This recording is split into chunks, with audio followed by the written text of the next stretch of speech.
శ్రీ దత్త దర్శనం పార్ట్ 31 అవతారములు. ఆ విధంగా బ్రహ్మగారి సంకల్పానికి అనుగుణంగా అత్రి అనసూయల అద్భుత తపస్సులకు ఫలంగా త్రిమూర్తాంశల సన్నివేశంతో భక్తోద్ధారణార్థమై ఆవిర్భవించిన దత్తావతారం అలా శాశ్వతంగా భక్త రక్షణ చేస్తూనే ఉన్నది. కాలక్రమంగా భక్తుల అధికార భేదాన్ని అనుసరించి స్వామి తానే అనేక విభిన్న ఆకారాల్ని అవతారాలని కూడా స్వీకరించి భక్త రక్షణ చేసిన కథలు అనేకం ఉన్నాయి. కాలం గడిచి కలి ప్రవేశించినాక మనుష్యులు అల్పసత్వులు అల్పబుద్ధులు కాసాగారు. వారు స్వామి యథార్థ తత్వాన్ని అవగాహన చేసుకునేందుకు కాదు కదా, స్వామి యథార్థ రూపాన్ని కనులారా చూసేందుకు కూడా శక్తి చాలని వారైపోయారు. కాగా స్వామి నిత్య సన్నిహితుడుగానే ఉన్నా ప్రశస్తులైన వారికి సాక్షాత్కరిస్తూ వరప్రదానాలు చేస్తూనే ఉన్నా అనేకులకు ఆయన అందరాని వాడైపోయాడు. కానీ స్వామి కరుణ అపారం కదా, తన దగ్గరకు రాలేని వారి దగ్గరకు తానే నడిచి వెళ్లే ఒక వింత కొండలాగా స్వామి స్వయంగా భక్తుల దగ్గరకు నడిచాడు. తన ఎత్తుకు ఎదగలేని అల్పుల కోసం స్వామి తానే స్వయంగా క్రిందికి దిగాడు. ఆయా కాలాల్లో ఆయా సన్నివేశాలకు తగినట్టుగా అనేక అవతారాలు స్వీకరించాడు. ఆ అవతారాలలో భక్తులను క్రమంగా తన ఎత్తుకు ఎత్తాడు. స్వామి అలాంటి అవతారాలు ఎన్ని ఎత్తాడో మనం సరిగ్గా చెప్పలేము. అవి అనేకం ఉన్నాయి. అందులో 1-2 మాత్రం మనం ఇక్కడ ప్రస్తావించుకుందాం. ఇప్పటికీ సుమారు 550 సంవత్సరాల క్రిందట మన ఆంధ్రప్రదేశంలోని పిఠాపురంలో మన దత్తస్వామి శ్రీపాద శ్రీవల్లభుడు అనే పేరుతో అవతరించి కొన్ని వేల మంది భక్తులకు ముక్తికెక్కించాడు. అది ఎలా జరిగిందంటే, శ్రీపాద శ్రీవల్లభావతారం. పూర్వం పిఠాపురంలో రాజశర్మ అనే బ్రాహ్మణుడు ఉండేవాడు. అతడు వేదవేత్త, ధర్మశీలుడు. ఆయన ధర్మపత్ని పేరు సుమతి. నిజంగానే వెనుకటి సుమతే మళ్ళీ ఇలా అవతరించిందేమో అనిపించేది ఆవిడ సత్ప్రవర్తన పతిభక్తి చూస్తున్న వాళ్ళకి. ఆ దంపతులు ఎంతో అన్యోన్యంగా ధర్మపరాయణంగా ఉండేవారు. అయితేనేమి, ఈ పాడు సంసారంలో లోటులేని ఇల్లు ఉండదు కదా. ఆ దంపతులకు ఎంతో మంది సంతానం కలిగిన ఎవరూ మిగల్లేదు, 2 తప్ప. ఆ 2లో ఒకడు కుంటి, 2వాడు గ్రుడ్డి. ఇక ఆ దంపతులకు మిగిలిన సుఖమేమిటో మనం చెప్పుకోనక్కర్లేదు. గుండెల మీద ఈ అగ్ని గుండాలని పెట్టుకొని ఆ దంపతులు అలాగే కాలక్షేపం చేస్తున్నారు. కానీ ఎంత దుఃఖం ఉన్నా ఆ దంపతులు ఏనాడు తమ నిత్య అనుష్ఠానాలను మానుకోలేదు, ఈశ్వరుడి మీద నింద వేయలేదు. ఎలా కుదిరిందో కానీ వారికి దత్తస్వామి మీద భక్తి కూడా కుదిరింది. ఒక రోజున వారింట్లో తద్దినం వచ్చింది. వంటలు అవుతున్నాయి. బ్రాహ్మణులు ఇంకా రాలేదు. ఇంతలో వాకిట్లోకి ఒక యతి వచ్చి భవతీ భిక్షాందేహి అన్నాడు. ఆ గొంతు విని ఆ ఇల్లాలు ఎందుకో గాని ఉలిక్కి పడ్డది. ఇంట ఆయన దొడ్లో ఉన్నాడు. ఇక వ్యవధి లేదు. ఏమైతే అయ్యిందనుకొని గబగబా వెళ్లి యతికి భిక్ష వేసింది సుమతి. అవును మరి, ఆమె కళ్ళెదురుగా దత్తస్వామి దివ్య తేజస్సులతో కనిపించాడు. స్వామి గుట్టు బయటపడిపోయింది. ఇక స్వామి ఏం చేస్తాడు? ఆనందంతో నిజంగానే స్వస్వరూపంతో సాక్షాత్కరించాడు ఆ తల్లికి. ఆమె పాదాభివందనం చేసింది. వరం కోరుకోమన్నాడు స్వామి. స్వామి, ఆడదానికి సంతానాన్ని మించిన వరమేముంది? నా కడుపు ఎన్నిసార్లు కాలనో కాలింది. కాలకుండా మిగిలిపోయిన 2 సందర్భాలు మాకు ఆరని అగ్నిగుండాలే అయినాయి.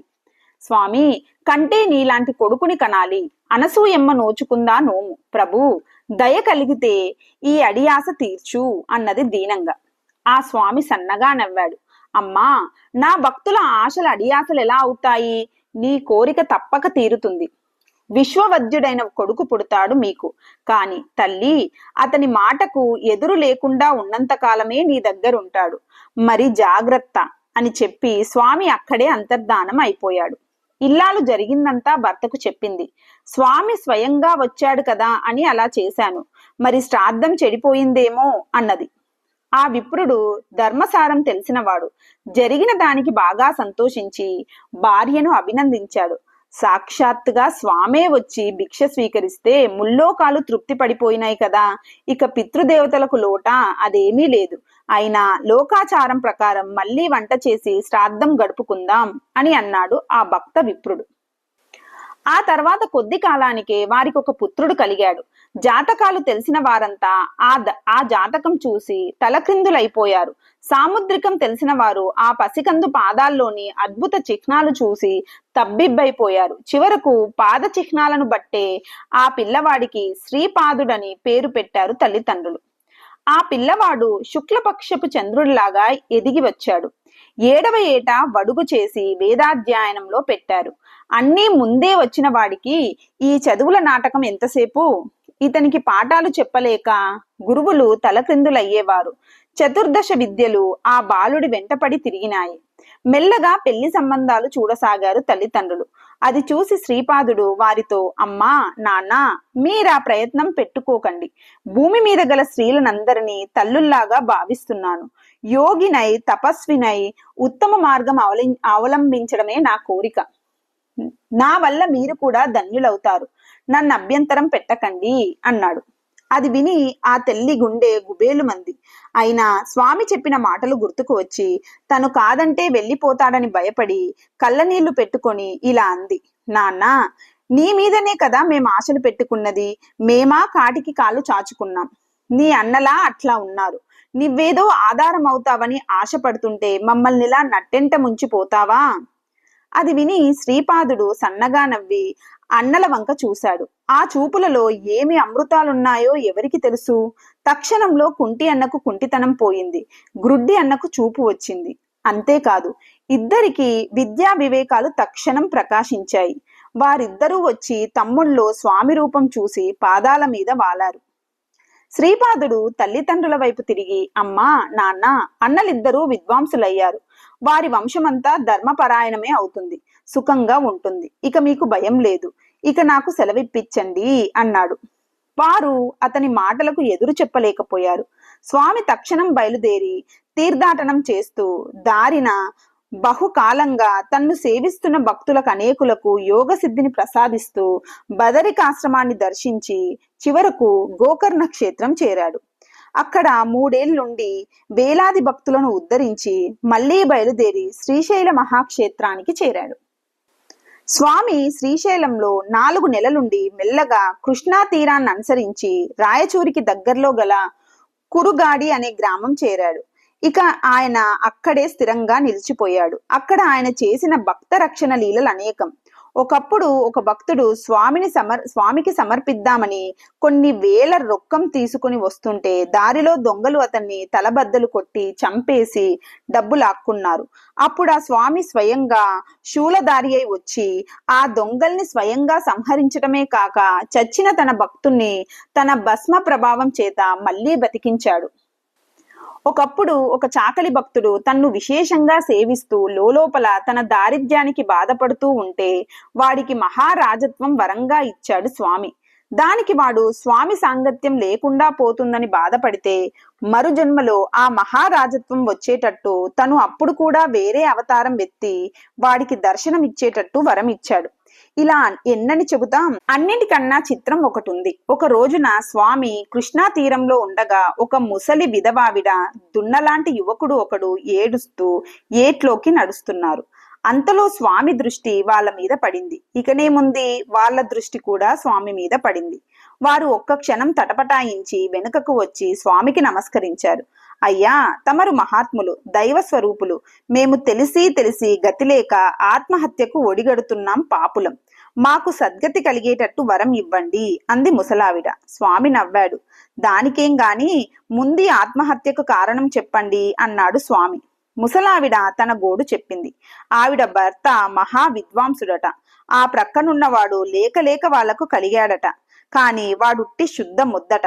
వీడి దిగులుతోనే తండ్రి గతించాడట.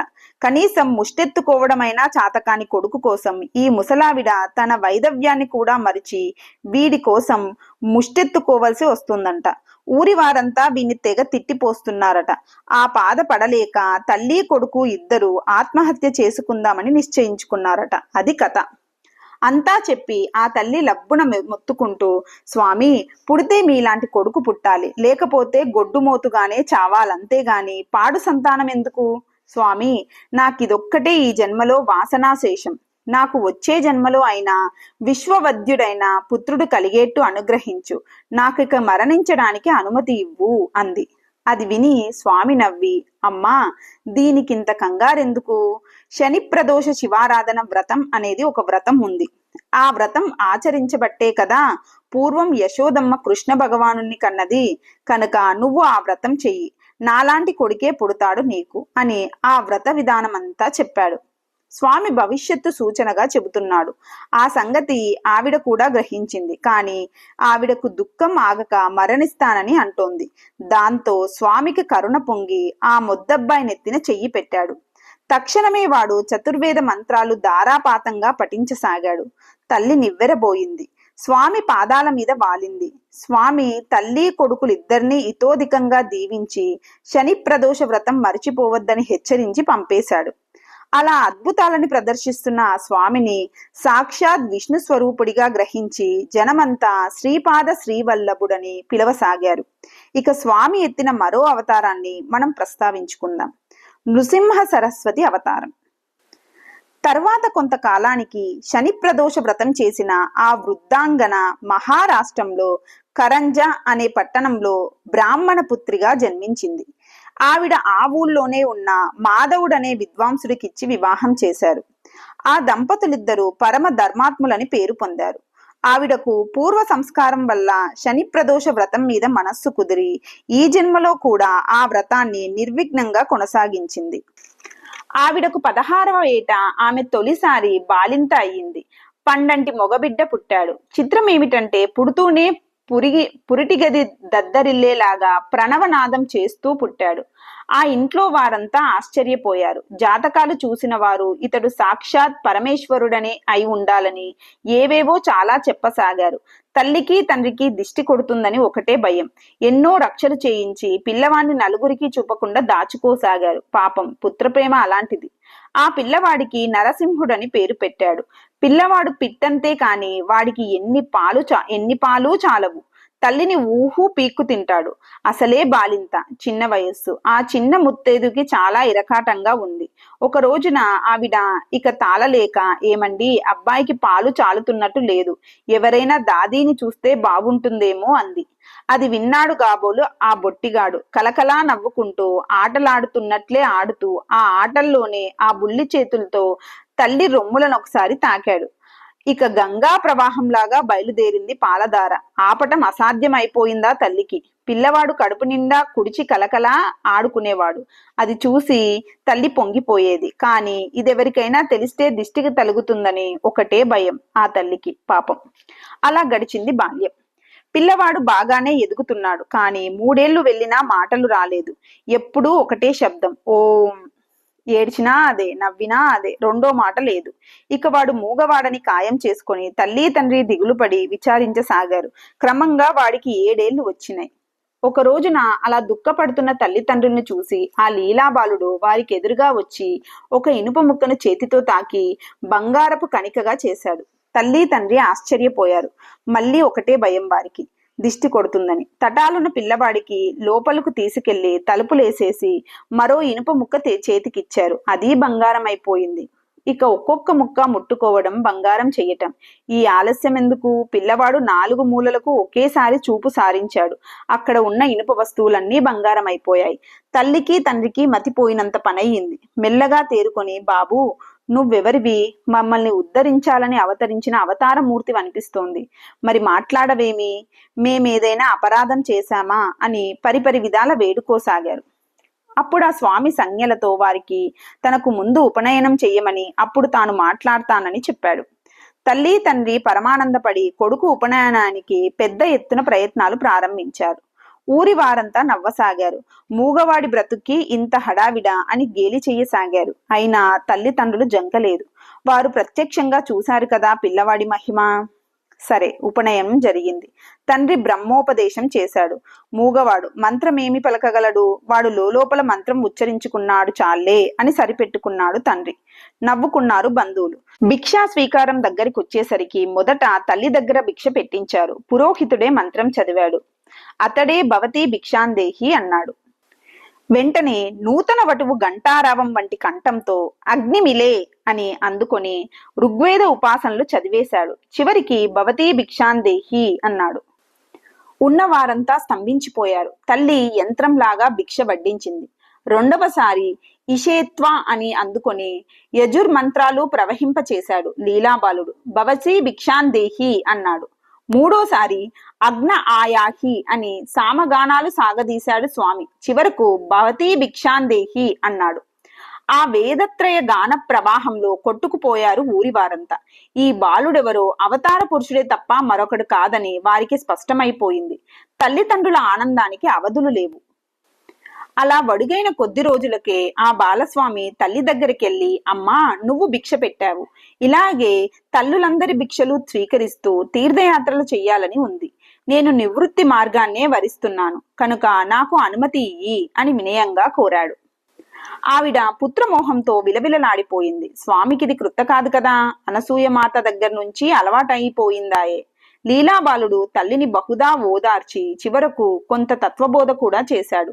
దాంతో ఆవిడకు కొంత వరకు హృదయం శాంతించింది. అప్పుడు బాలస్వామి ఇలా అన్నాడు, అమ్మా నీకింకా 4 సంతానం కలుగుతారు. వారు మిమ్మల్ని శ్రద్ధగా చూస్తారు. జన్మమిది శాశ్వతం కాదు, ఇది మొదటిది కూడా కాదు. చాలా జన్మలు గడిచినాయి. క్రిందటి జన్మలో నువ్వు శని ప్రదోష శివార్చన చేశావు కనుక నేను నీకు పుత్రుణ్ణయ్యాను చూడు. ఇలా అని బాలుడు తల్లి శిరస్సును స్పృశించేసరికి ఆమెకు తన పూర్వజన్మ వృత్తాంతమంతా తెర మీద బొమ్మల వలె కనిపించింది.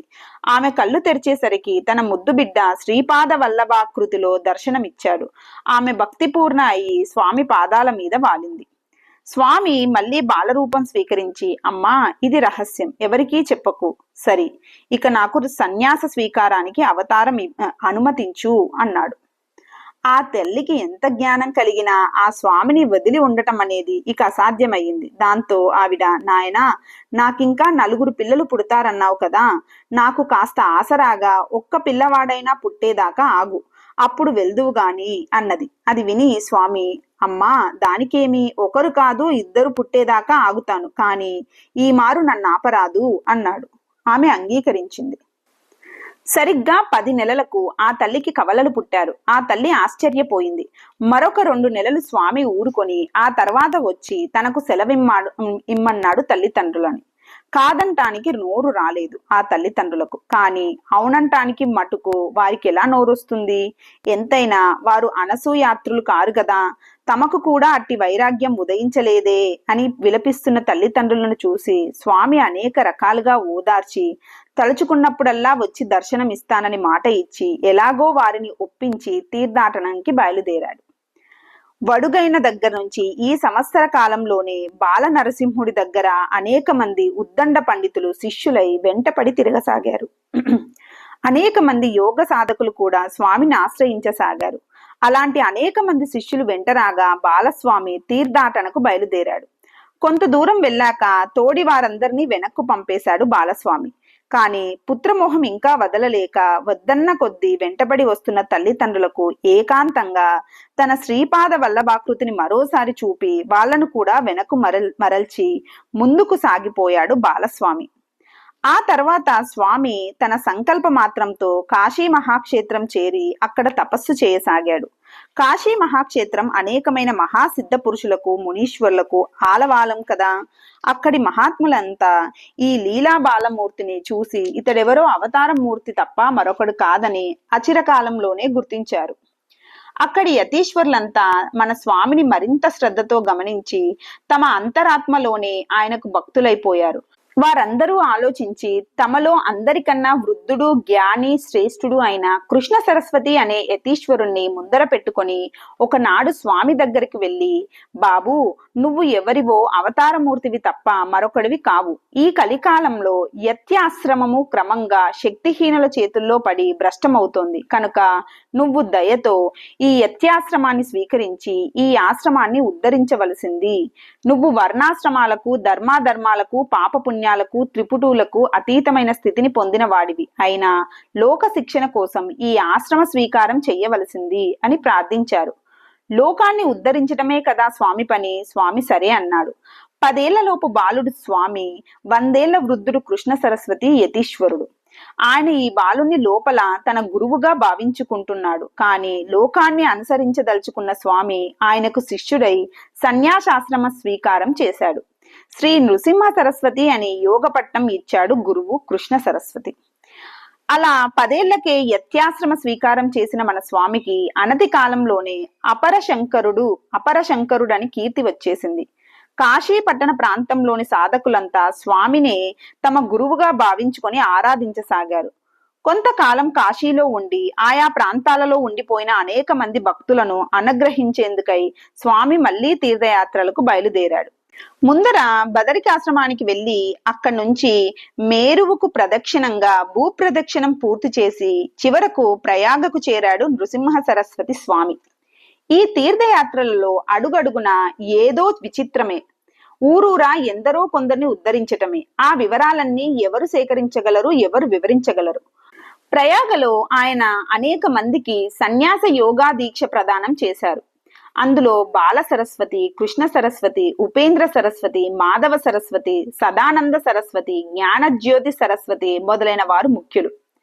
ఆ తర్వాత మళ్లీ బయలుదేరి ఒకసారి స్వగ్రామమైన కరంజ నగరానికి వెళ్లి తల్లిదండ్రులకు తన దర్శనాన్ని అనుగ్రహించాడు. అప్పుడు స్వామి కొంతకాలం పాటు ఆ గ్రామంలోనే ఉండిపోయాడు. అక్కడ స్వామి అనేక మందిని అనుగ్రహిస్తూ అనేక లీలల్ని చూపిస్తూ ఉండేవాడు. అనేక మంది భిక్షను పిలిస్తే ఒప్పుకొని అనేక రూపాలు స్వీకరించి ఒకేసారి విడివిడిగా వారి ఇళ్లకు వెళ్లేవాడు. అలా అనేక లీలలు చూపుతూ కొన్నాళ్ళుండి అక్కడి నుండి బయలుదేరి నాసికా క్షేత్రానికి వెళ్ళాడు.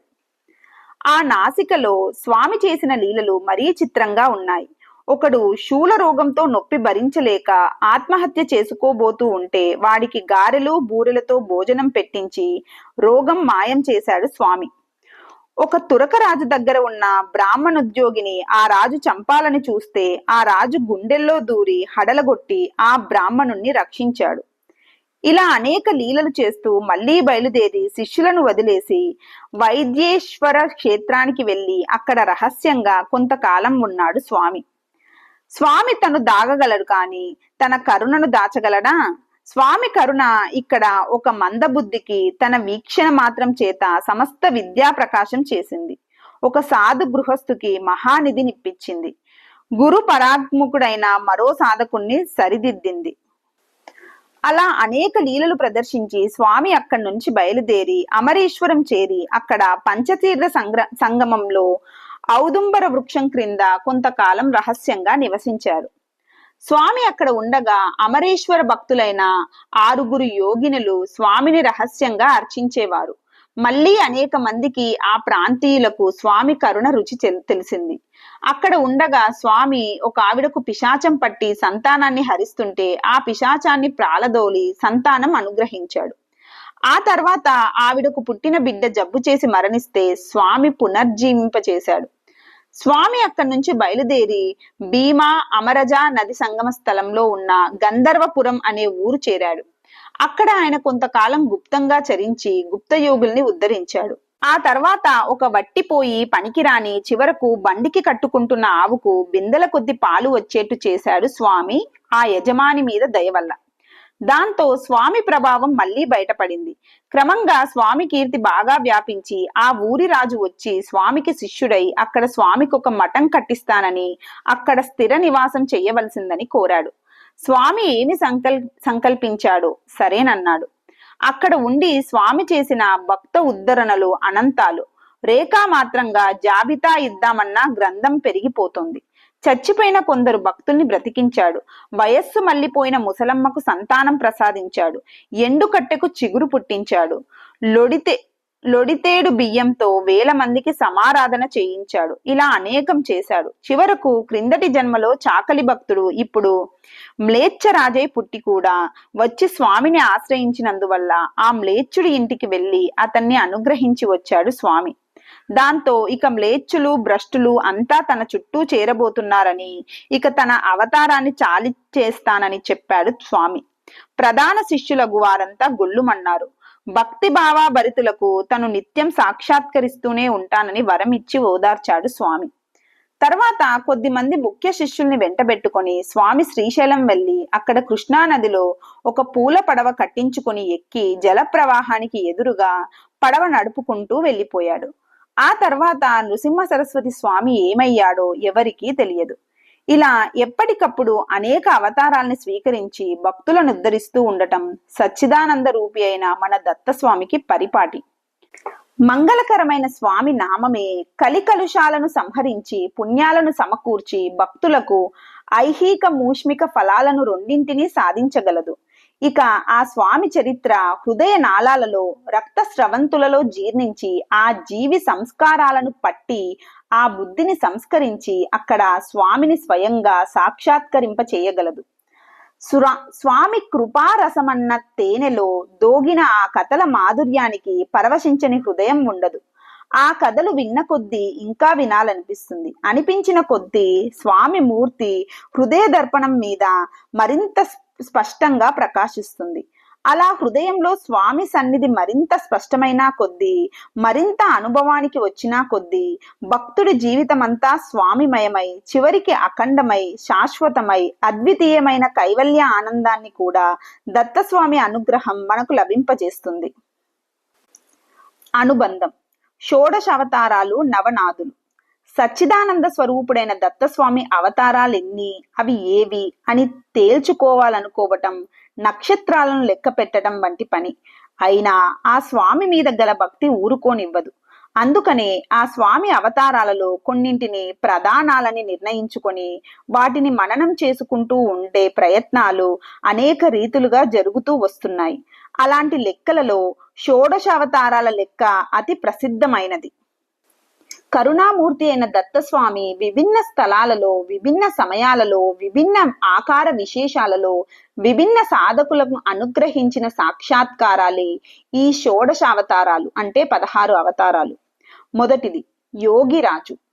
అత్రి అనసూయల సంతానం కోసం హిమాద్రిపై తపస్సు చేస్తున్న రోజులలో ఒకానొక కార్తీక పూర్ణిమ బుధవారం కృతికా నక్షత్ర సూర్యోదయ సమయాన స్ఫటికంలాగా నిర్మలంగా ఉన్న శరీరంతో స్వామి వారిద్దరి ఎదుట సాక్షాత్కరించాడు. ఆ మూర్తికే యోగిరాజ్ అవతారం అని పేరు. ధ్యాన శ్లోకం. అద్వయానంద రూపాయ యోగమాయాధరాయ చ యోగిరాజాయ దేవాయ శ్రీ దత్తాయ నమో నమః. రెండోది అత్రివరదుడు. అలా సాక్షాత్కరించిన యోగిరాజ స్వరూపం మీద ధ్యానం నిలిపి అత్రి మహర్షి 100 సంవత్సరాలు సమాధి స్థితిలో గడిపాడు. అప్పుడు ఆ తపోగ్నిలో ముల్లోకాలు తల్లడిల్లగా ఆ తపస్సుని శాంతింపజేసేందుకై ఒకానొక కార్తీక బహుళ పాడ్యమి గురువారం నాడు ప్రాతకాలంలో మొదటి జాములో రోహిణీ నక్షత్రంలో స్వామి అత్రి మహర్షి ఎదుట 6 చేతులు గల దివ్య రూపంతో సాక్షాత్కరించి కోరిన వరాలను అనుగ్రహించాడు. ఆ మూర్తికే అత్రి వరదావతారం అని పేరు. మూడవది దిగంబర అవధూత దత్తుడు. అలా అత్రివరద రూపంలో సాక్షాత్కరించిన స్వామిని నాకు నీ వంటి సంతానాన్ని అనుగ్రహించు అని ప్రార్థించాడు అత్రి మహర్షి. అప్పుడు స్వామి నన్ను నేనే నీకు దానం చేసుకుంటున్నాను, నేను దత్తుడిని అంటూ ముద్దులు మూటగట్టే ముఖంతో ఇంద్రనీలామణిలాగా నల్లగా మెరిసే మొండి మొల రూపంతో పసిపిల్లవాడై ఆ మహర్షి ముందు సాక్షాత్కరించాడు. ఆనాడు కార్తీక బహుళ విధియ శుక్రవారం మృగశిర నక్షత్రం సూర్యోదయ సమయం. ఆ మూర్తికి దిగంబర అవధూత దత్తావతారం అని పేరు. నాలుగవది కాలాగ్ని శమనుడు. ఆ దిగంబరవధూత దత్తుణ్ణి దర్శించిన ముని దంపతులు స్వామి తమ గర్భవాసాన జన్మించాలని కోరుకున్నారు. స్వామి కూడా అనుగ్రహించి సరేనన్నాడు. తరువాత కొంతకాలానికి ఒక మార్గశిర పూర్ణిమ బుధవారం నాడు ఆ మహర్షి కన్నులలో నుంచి ప్రళయ కాలాగ్నిలాగా అతి ఉగ్రమైన తేజస్సు ఒకటి బయటకు వెళ్లింది. ఆ తేజస్సు సరాసరి అనసూయామాత గర్భంలోకి ప్రవేశించింది. అలా ప్రవేశించగానే ఆ తేజస్సులోని ఉగ్రత్వం శమించిపోయి ఆ తల్లి గర్భంలో పుత్రరూపంగా మారింది. అందువల్లే ఆ మూర్తికి కాలాగ్ని శమనావతారం అని పేరు. ఐదవది యోగీజన వల్లభుడు. అలా కాలాగ్ని శమనుడై ఆ తల్లి గర్భంలో ప్రవేశించిన ఆ చల్లని స్వామి ఒకానొక మార్గశిర పూర్ణిమ గురువారం మృగశిర నక్షత్రం రోజున సాయంకాల సమయాన లీలాబాలుడై జన్మించాడు. ఆ మూర్తికే యోగీజన వల్లభావతారం అని పేరు. 6 లీలా విశ్వంబరుడు. అలా యోగీజన వల్లభుడు అవతరించి బాలాలీలల్లో అసామాన్య మహత్తులను ప్రదర్శిస్తున్న ఆ స్వామి చుట్టూ గుంపులు గుంపులుగా మునిజనులు చేరి తమకు యోగోపదేశం చేయమని పీడించసాగారు.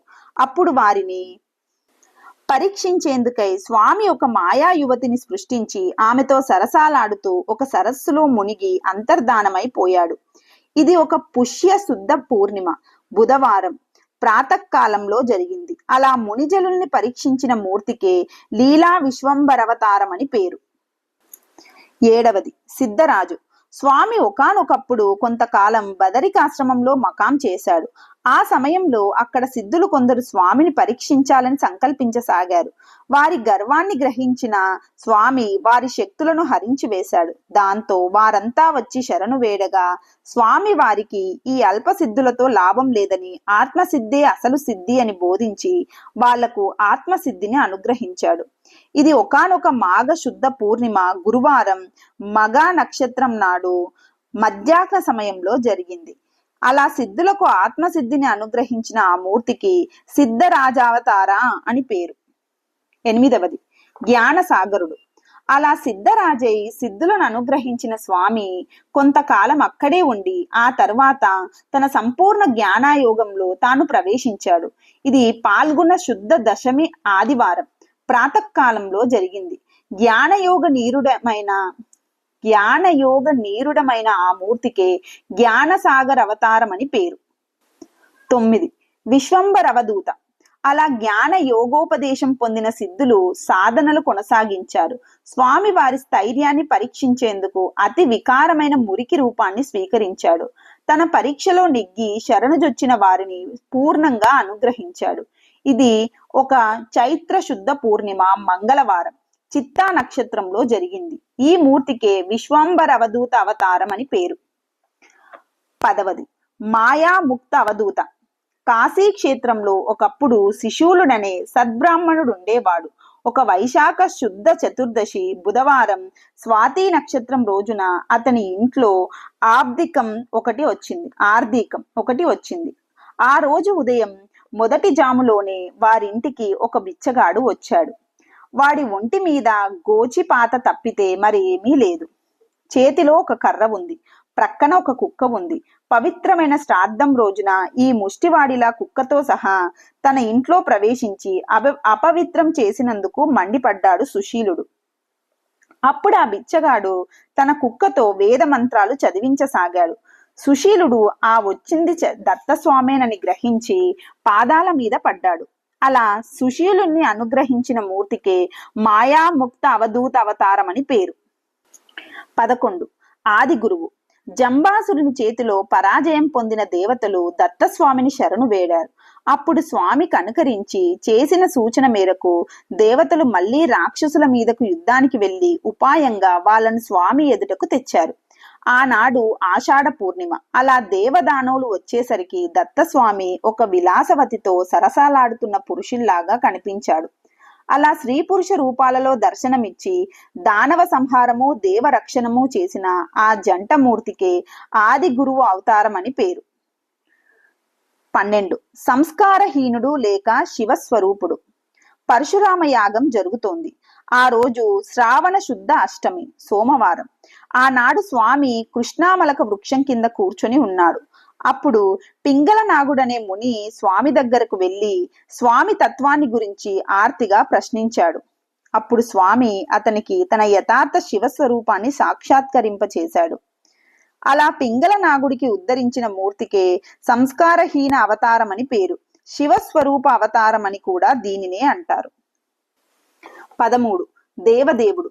వేదాలను మర్చిపోయిన బ్రహ్మదేవుడు దత్తస్వామిని ఆశ్రయించగా స్వామి ఆయనకు మరల వేదాలను అనుగ్రహించాడు. ఇది భాద్రపద శుద్ధ చతుర్దశి గురువారం శతభీష నక్షత్రం నాడు జరిగింది. అలా బ్రహ్మదేవుని అనుగ్రహించిన మూర్తికే దేవదేవ అవతారం అని పేరు. 14 దిగంబరుడు. దత్తస్వామి ఒక అవధూత రూపంలో వెళ్లి తన 24 గురువుల గురించి చెప్పి యదు మహారాజును అనుగ్రహించాడు. ఆ మూర్తికే దిగంబర అవతారం అని పేరు. ఈ యదురాజు అనుగ్రహం అశ్వాయుజ శుద్ధ పూర్ణిమ బుధవారం నాడు జరిగింది. 15 దత్త అవధూత. ఒకానొక జ్యేష్ఠమాస పూర్ణిమ దినాన దత్తస్వామి గోరక్షకుడనే సద్భక్తుడికి సాక్షాత్కరించాడు. ఆ మూర్తికే దత్తావధూత అవతారం అని పేరు. 16. శ్యామ కమల లోచనుడు. ఒకానొక కార్తీక శుద్ధ ద్వాదశి బుధవారం రేవతి నక్షత్రం నాడు సూర్యోదయ సమయంలో దత్తస్వామి అనేక మంది భక్తులకు తన సాక్షాత్కారాన్ని అనుగ్రహించాడు. దివ్య కాంతులు వెదజల్లే ఆ నల్లకల్ల సింగారపు మూర్తికే శ్యామ కమల లోచనవతారం అని పేరు. ఇవి కాక నవనాథులు అనే పేరుతో మరో 9 అవతారాలు కూడా ప్రసిద్ధిలో ఉన్నాయి. నవనాథులు: 1. మత్స్యేంద్రనాథుడు, 2. గోరఖ్నాథుడు, 3. జలాంధరనాథుడు, 4.